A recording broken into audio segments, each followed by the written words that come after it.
सोबत राहू द्या. इथे घ्या तुमच्यासोबत. त्याच्यासोबत. या, आई इकडे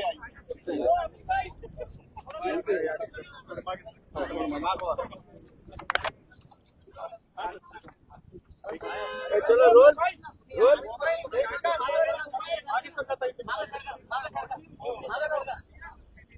रोल करे रोल काय काय निकाल नोटीस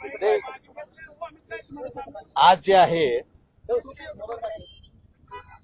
कस्टोडियल डेथच्या संदर्भात मॅजिस्ट्रेटने इन्क्वायरी करावी एवढं एकच प्रावधान आहे. पण मॅजिस्ट्रेटच्या इन्क्वायरी नंतर कोणी निर्णय घ्यायचा, कसा निर्णय घ्यायचा, त्याची पुढची इन्क्वायरी कशी करायची, या अपुरा आहे.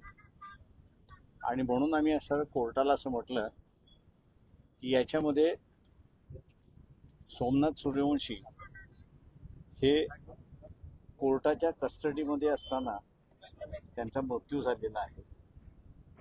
तेव्हा पुढची कारवाई जोपर्यंत असेंब्ली करत नाही किंवा पार्लमेंट करत नाही तोपर्यंत कोर्टाने नियमावली तयार करून त्याची पुढची कारवाई कशी झाली पाहिजे याची गाईडलाईन्स ले डाऊन करावं.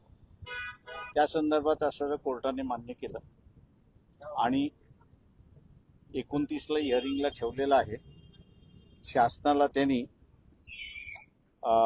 नोटीस काढलेली आहे का तिथे आम्ही असणारा SITची सुद्धा मागणी करतो की SIT नेमण्यात यावी. पण ही SIT सरकार नेमणार नाही तर कोर्ट नेमेल आणि ती कोर्टाच्या अंडर राहील असं आम्ही प्रेयर त्या ठिकाणी केलेलं आहे.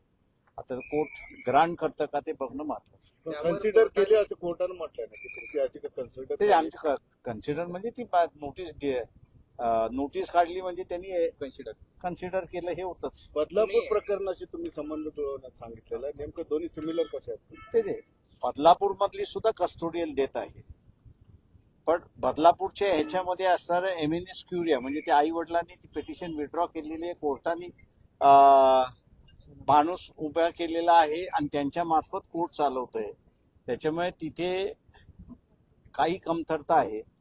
ती कमतरता मला वाटतं या पिटिशन मार्फत आम्ही असणारा दुरुस्त करू एवढं त्याच्यामध्ये आहे. सुपरविजन करावं अशी तुम्ही भूमिका घेतलेली आहे. हो, माझं म्हणणं असं आहे की त्याच्यामध्ये आरोपी जो आहे ते राज्य शासनच आरोपी आहे आणि राज्य शासन आरोपी असल्यामुळे इन्क्वायरी कशी होते याचं त्यांना आम्ही असणारा नमुना दाखवला आणि त्याच्या आधारे आम्ही असणारं म्हटलं की गाईडलाईन ज्या येतील त्या गाईडलाईन्समध्ये मॉनिटर हे कोर्टाने केलेलं अधिक चांगलं राहील.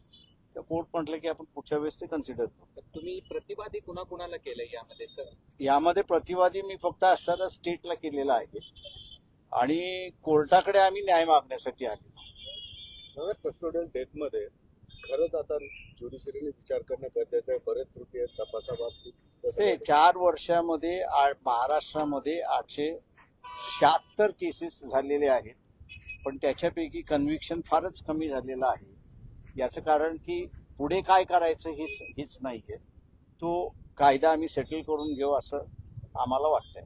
तुम्ही प्रतिवादीच या ठिकाणी आरोपी आहे असं हो, कोर्टासमोर मी पुढच्या वेळेसही मांडणार आहे. किंवा प्रतिवादी म्हणण्यापेक्षा सरकारच आरोपी आहे किंवा सरकारकडून अपेक्षा कोर्टाने धरणं किंवा पिटिशनरने धरणं योग्य नाही. तर याला असणारी एक मस्टरी असणं गरजेचं आहे की जे आम्ही पुढच्या वेळेस कोर्टासमोर ती मांडू. तुम्ही मुख्यमंत्र्यांना किंवा राज्य सरकारला पत्र दिलं त्या संदर्भात कस्टोडियल डेथ संदर्भात? माझी असणारा देवेंद्र फडणवीस यांची भेट झाली होती या संदर्भातला आणि तेव्हा मी त्यांना म्हणालो होतो की तुम्हाला कायदा जो आहे तो कायदा पूर्ण करावा लागेल आणि तो कायदा जोपर्यंत तुम्ही पूर्ण करत नाही तोपर्यंत या कस्टोडियल डेथची इन्क्वायरी होणार नाही अशी परिस्थिती आहे. तुम्ही एक मुद्दा मांडला त्या ठिकाणी कस्टोडियल डेथचा रिपोर्ट हा चीफ जस्टिसला दिला गेला पाहिजे होता. हो, याचं कारण चीफ सेक्रेटरीला दिला गेला. ही मोठी चूक आहे सरकार. सरकारची नाही, मला तर मॅजिस्ट्रेट गाईडलाईन नसल्यामुळे चूक कोणाची हे हे सांगताच येत नाही. त्याच्यामुळे असणारं मॅजिस्ट्रेटने असणारं जे आहे तो रिपोर्ट जो आहे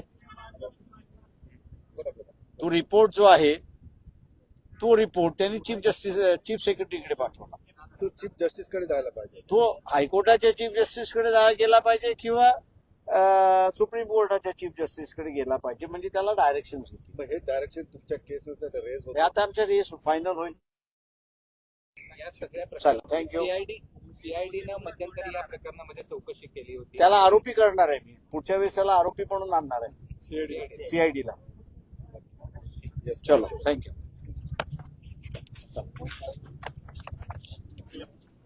तर हा